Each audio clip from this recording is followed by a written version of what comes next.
So, a very good morning to all of you. Moving further on Indian economy,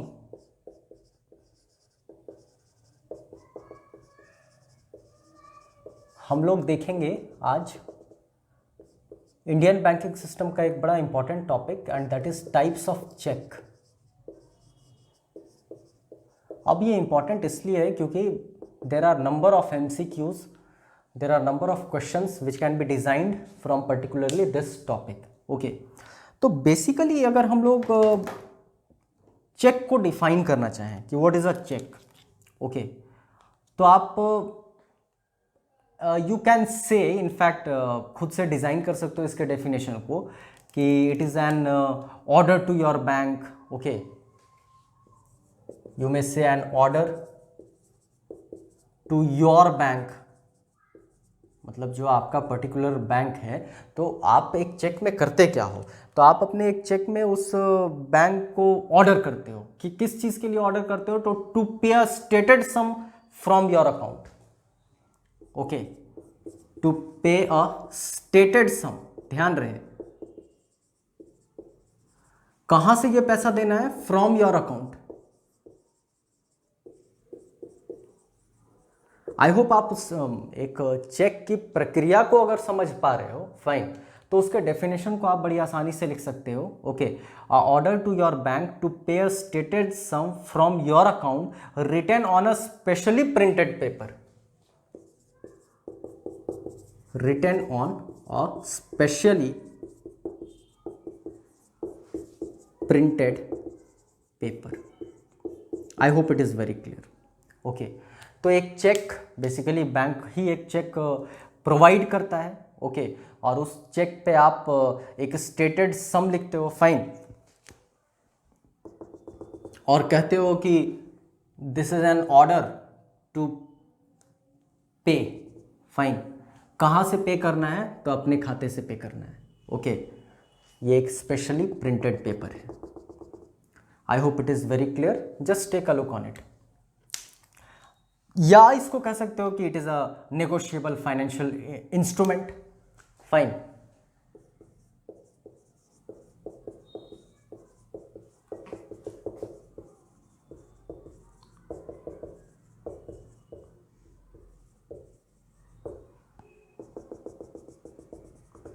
okay, अब अगर कोई check से मान लो एक पेमेंट सर्विस दिया जा रहा है या पेमेंट दिया जा रहा है एक बैंक के द्वारा, तो कहीं ना कहीं ये किसी कानून से बैक्ड होगा। ओके, जिस तरीके से हम लोग प्रीवियस लेक्चर में पढ़े थे NPCI, अगर national payment corporation of India की बात कर लें, जिसके तहत RTGS होता है, NEFT होता है, IMPS होता है, कह सकते हो भीम है, या फिर UPI है, या there are n number of services like Aadhaar enabled payment service. तो वो बेसिकली PSS एक्ट 2007 से बैक्ड था। तो उसी तरीके से अगर कहा जाए कि चेक, आई मीन चेक से जो पेमेंट किया जाता है, तो वो किस एक्ट से बैक्ड है, तो this is negotiable instrument act 1881। This is very important, very important GS pro question. ये बेसिकली नेगोशिएबल इंस्ट्रूमेंट एक्ट 1881 से बैक्ड है, फाइन। अब एक चेक में there are 3 parties. I would like to design one check.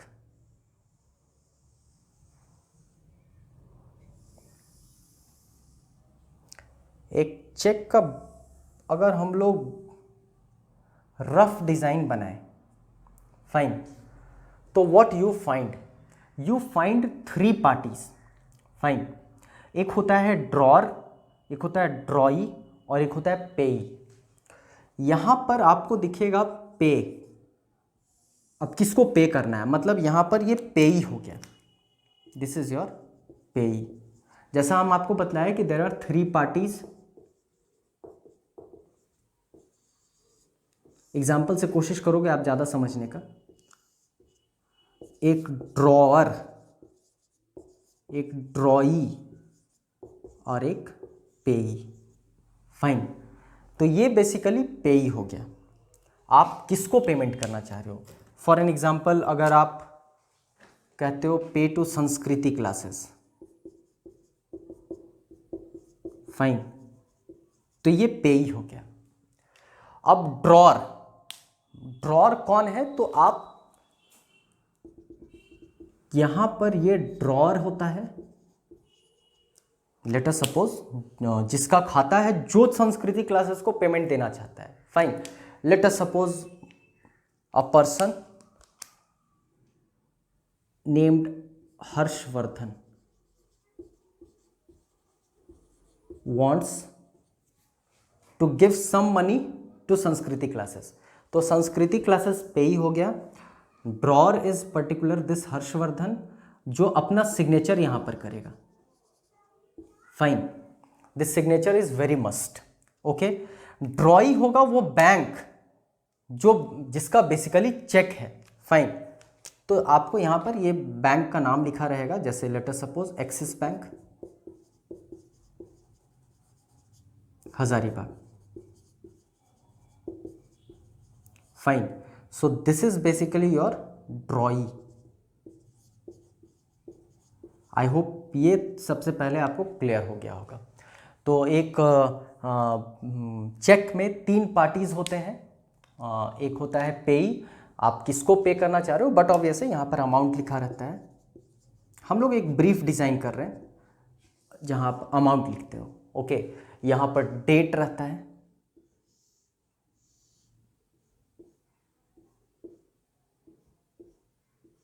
Okay, late us suppose this is 22/08/2020, fine. सबका अपना अपना कहीं ना कहीं रिलेवेंस है और उसके ही पर्सपेक्टिव से एक चेक से बहुत सारे MCQs बनते हैं। First take a look on it, fine. Let us write drawer here, this is your drawer, this is your drawee and this is your pay, okay. This is your amount, यहां पर आप कुछ amount लिखते हो, let us suppose 100 rupees,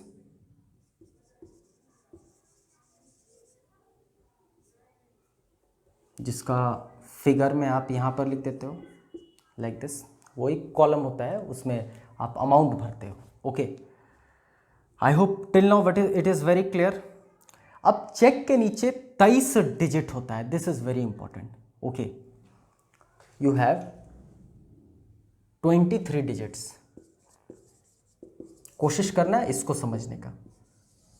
23 digit होता है। अब ये 23 डिजिट का रिलेवेंस क्या है, we would like to understand that, okay. तो ये 23 डिजिट बेसिकली डिवाइडेड होता है, लेट अस सपोज 1 2 3 4 5 6, 6 डिजिट पहले आइसोलेटेड रहेंगे। ये 6 डिजिट को कहा जाता है चेक नंबर, फाइन, ओके। ये बेसिकली चेक नंबर होता है। Then you have at the last we have 2 digits and second last we have again 6 digit, this is 2 digit. First of all हम लोग कोशिश कर रहे हैं इसको समझने का कि किस तरीके से क्लासीफाइड होता है, तो आपको आसान होगा यहाँ पर समझना। 1 2 3 4 5 6, उसी माफिक यहाँ पर भी 6 डिजिट होता है, तो लेट अस सपोज 6 5 4 3 2 1, और यहाँ पर 2 डिजिट होता है, तो लेट अस सपोज 3 and 4। सबका अपना अपना रिलेवेंस है, ओके। तो आप देख पा रहे होंगे 6 शुरुआत में और 6 और 2 लास्ट में, मतलब 14 डिजिट तो यहीं पर हो गया। तो बच गया 9 डिजिट, तो 9 डिजिट यहां पर होता है, let us suppose 1 2 3 4 5 6 7 8 and 9, fine. तो बेसिकली एक चेक के इस वाले पोर्शन में यू हैव 23 डिजिट्स, जिसमें ये कहलाता है चेक नंबर, ये कहलाता है MICR number, this is very important, MICR number. Earlier MICR number नहीं हुआ करता था, तो चेक को ऑनलाइन क्लियर नहीं किया जाता था, चेक का क्लियरेंस बहुत डिलेड होता था, फाइन। तो अब MICR कोड यहाँ पर आ जाता है और MICR कोड से चेक का क्लियरेंस बहुत आसान हो जाता है। MICR का फुल फॉर्म बड़ा इंपॉर्टेंट है जानना, this is magnetic ink character recognition, this is MICR code, magnetic ink technology का यूज किया गया है।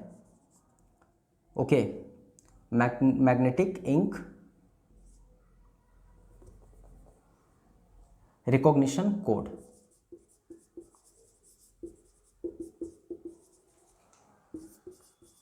फाइन, तो this is your MICR, I am sorry C miss हो गया, मैग्नेटिक इंक कैरेक्टर रिकॉग्निशन,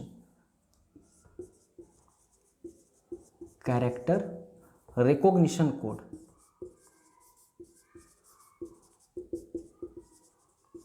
अब आपसे पूछा जाए कि ये बेसिकली क्यों दिया जाता है, तो आप दिमाग में रखना,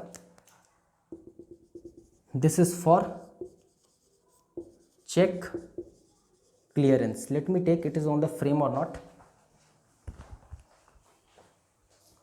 हाँ, very good, this is for check clearance. तो MICR कोड चेक क्लियरेंस के लिए होता है। फाइन, अब जो आपको फिर से 6 डिजिट का कोड दिख रहा है, दैट इज अकाउंट कोड, और जो लास्ट 2 डिजिट होता है वो होता है transaction code. This is your account code and this is your transaction code. Fine, तो for a conceptual clarity you should know that this is 6 digit, this is 9 digit, this is again 6 digit, and this is 2 digit। सब numeric होगा। Fine, IFSC में जरूरी नहीं सब numeric हो, वो alpha numeric होता है। ओके, लेकिन आप यहां पर न्यूमेरिक देखेंगे। Just take a look. अब इसी के आधार पर there are number of types, मतलब चेक को कह सकते हो कैटेगराइज किया जाता है। जैसे मान लो अगर यहां पर रहे पे, ओके, संस्कृति क्लासेस और बेयरर लिखते, ओके, तो ये चेक फिर बेयरर चेक कहलाता है। बेयरर चेक का मतलब हो गया कि ये चेक जो भी लेकर आएगा पैसा उसको मिल जाएगा। फाइन, मतलब ज़रूरी नहीं है कि आई मीन किसके नाम पर है, ये चेक जो भी लेकर बैंक में पहुंचेगा, no need to give I mean details, no need to give identification proof. Okay, आप बस वो चेक अगर लेकर आए हो, बेयरर अगर उसमें लिखा हुआ है, ओके, तो वो बेयरर चेक हो जाता है। अब अगर मान लो यहाँ पर और बेयरर लिखा हुआ है, और बेयरर लिखा हुआ है, आप इसको इस तरह क्रॉस कर देते हो, तो वो चेक फिर ऑर्डर्ड चेक कहलाता है। मतलब अगर इस तरीके का एक चेक है तो उसको हम लोग ऑर्डर्ड चेक कहेंगे, मतलब ये पर्टिकुलर ऑर्डर है। आई होप आपको ये शब्दों का मतलब समझ में आ रहा होगा। ओके, ये बेसिकली एक ऑर्डर दिया जा रहा है बैंक को, तो अगर नॉर्मल फॉर्मेट पर अगर इस तरह से एक चेक रहता है, this is your 100 rupees, I am very sorry, RUP, fine, EES, this is your 100 rupees, like that. तो अगर हम लोग केवल कुछ भी नहीं लिखे हैं तो वो एक ऑर्डर्ड चेक होगा। अगर वहाँ और बेयरर है तो वो बेयरर चेक होगा। अगर और बेयरर है और उसको आई मीन स्टिकन ऑफ है, मतलब वो कह सकते हो उसमें एक क्रॉसिंग कर दिया गया है, तो वो बेयरर चेक बन जाएगा ऑर्डर चेक। मतलब बेयरर चेक से ऑर्डर चेक को बनाया जा सकता है। फाइन, लेकिन ऑर्डर चेक में हम बेयरर लिख देंगे तो बेयरर चेक वो नहीं कहलाएगा। आई hope it is very clear. Fine, vice versa possible नहीं है। नाउ अगर ये इस तरह से क्रॉस कर दिया गया, ओके, तो वो क्रॉस्ड चेक कहलाता है। फाइन, मतलब वो जब भी जाएगा तो अकाउंट में ही जाएगा।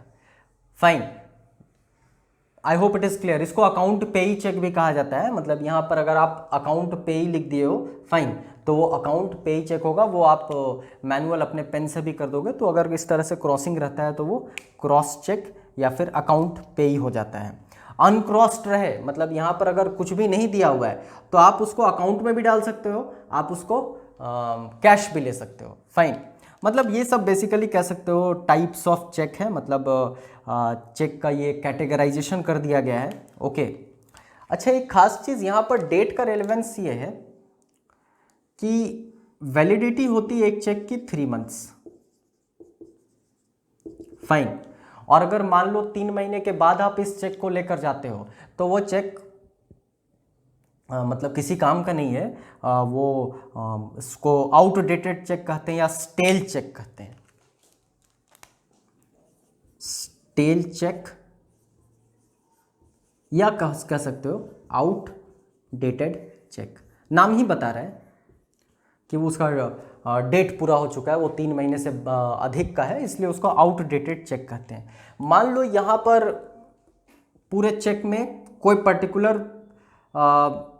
वेकेंट रह गया, ओके, मतलब वो कंप्लीट नहीं, या तो यहाँ पर आप पूरी तरह से नहीं भरे हो, या यहाँ नहीं भरे हो, या फिर लेटर सपोज यहाँ सिग्नेचर मिस्ड है, या फिर यहाँ पर तो एक आजकल तो ये अकाउंट नंबर प्रिंटेड होता है, यहाँ पर आपको अकाउंट नंबर लिखा हुआ दिखेगा, प्रिंटेड, फाइन, या अर्लियर अकाउंट नंबर वहाँ पर लिखना पड़ता था, या व्हाट्सोएवर, फाइन। तो अगर मान लो वो इनकम्प्लीट है तो उसको इनकोएट चेक कहते हैं। इनकोएट का मतलब ही होता है अपूर्ण। तो इनकोएट चेक का मतलब हो गया इनकम्प्लीट, फाइन। हम लोग देखे अभी अनक्रॉस्ड चेक। इसका अर्थ हुआ कि आप इस पैसा अकाउंट में भी ले सकते हो या कैश भी ले सकते हो, लेकिन अगर क्रॉस्ड चेक है तो नाउ यू आर कंपेल्ड, आप बाध्य हो कि आप अकाउंट में ही लोगे, फाइन। आई होप ये सब कैटेगराइजेशन आपको समझ में आ रहा होगा। अगर मान लो लेट अस सपोज एक ऐसा सिचुएशन आ गया कि चेक थोड़ा सा फटा हुआ है, फाइन, तो वो भी चेक आई मीन वैल्यूएबल नहीं होता है। ये सब हम लोग बात करें नेगोशिएबल इंस्ट्रूमेंट एक्ट 1881 के तहत, और उसको म्यूटिलेटेड चेक कहते हैं, म्यूटिलेटेड।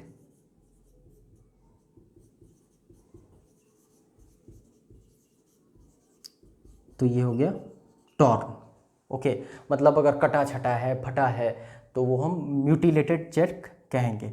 फिर अगर मान लो उसमें I mean that is a bit dirty, वो गंदा है, ओके, तो उसको सॉइल्ड चेक कहा जाता है।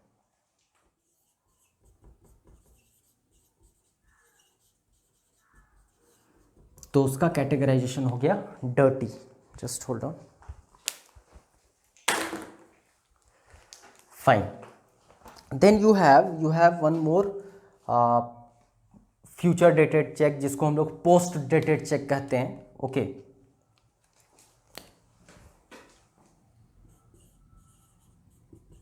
नाम ही बता रहा है, जैसे आउटडेटेड था वैसे ही पोस्ट डेटेड चेक। तो बेसिकली ये आज वैलिड नहीं है, ये फ्यूचर में वैलिड रहेगा। मतलब यहाँ पर 2020 ना लिखकर 2021 लिखते हैं, मतलब ये चेक की वैधता होगी लेकिन अभी नहीं होगी, 1 साल के बाद होगी। तो इसको हम लोग कहते हैं फ्यूचर डेट चेक या डेटेड चेक या फिर पोस्ट डेटेड चेक, ओके। अब मान लो ये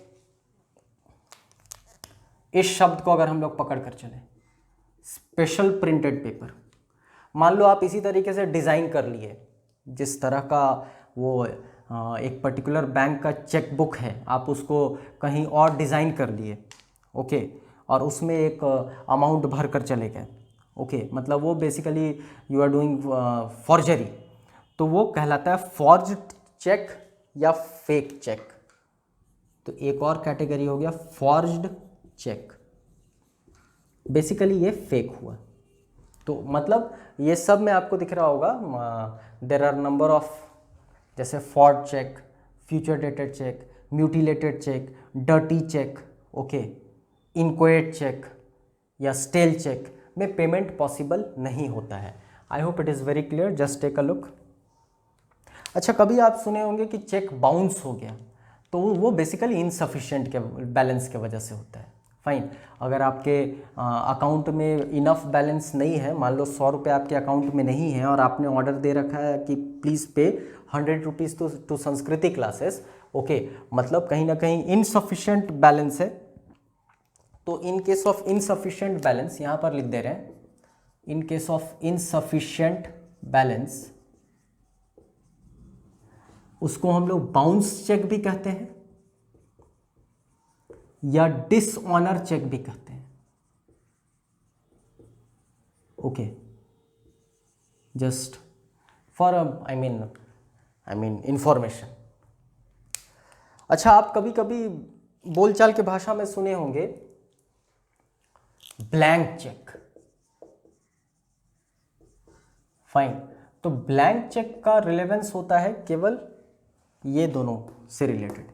मतलब अगर इस पर्टिकुलर चेक में लेट अस सपोज जो ड्रॉर है वो अपना साइन कर दे, ओके, और ये सब छोड़ दे, मतलब वो इस पूरे चेक को ब्लैंक रख दिया है और वो कहीं ना कहीं डिस्क्रिप्शन अपने डिस्क्रिप्शन से बाहर वो इस चेक को दे रखा है कि अब आप खुद से भर लो कि किसको पेमेंट करना है और कितना रुपया पेमेंट करना है और कब पेमेंट करना है। ओके, तो वो बेसिकली ब्लैंक चेक कहलाता है। आई होप इतना आपको इनफ है, मोर देन इनफ है। इससे ज़्यादा आपके एग्जाम्स के लिए इंपॉर्टेंट कुछ भी नहीं है। I hope it is very clear to all of you. Take a look. So that's all for today. अगले लेक्चर में हम लोग आगे देखेंगे। Thank you.